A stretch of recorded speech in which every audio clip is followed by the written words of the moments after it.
Hello guys! It's been a while since I posted my last video. I had a lot on my plate recently and I needed to sort some things out for myself as well. But don't you worry because I'm back and I'll be posting videos as much as I can. So for those who are new to this channel, let me introduce myself. I'm Ann Suarez and I create videos that are instructive and educational, and I'll soon post my product reviews videos and cooking videos.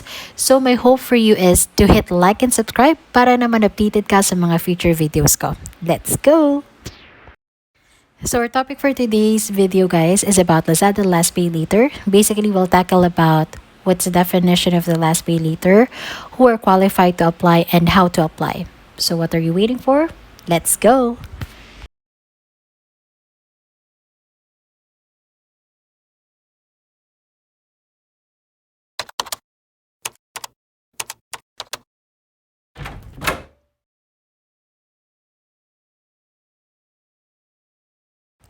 LazPayLater is a new credit payment method that allows qualified users to shop now and pay up to 45 days later with 0% interest, or avail an installment plan of up to 12 months on Lazada.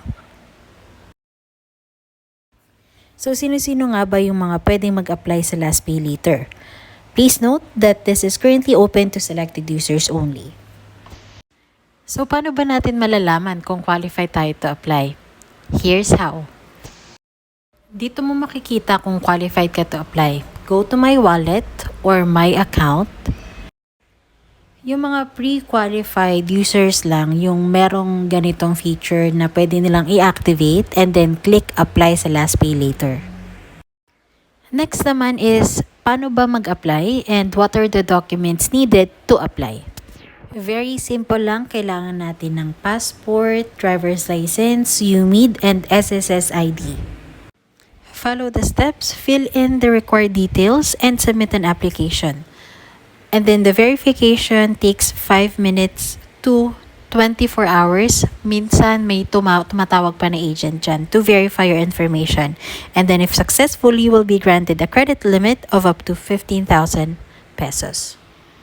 And meron naman mga cases guys na nade-decline din tayo sa application.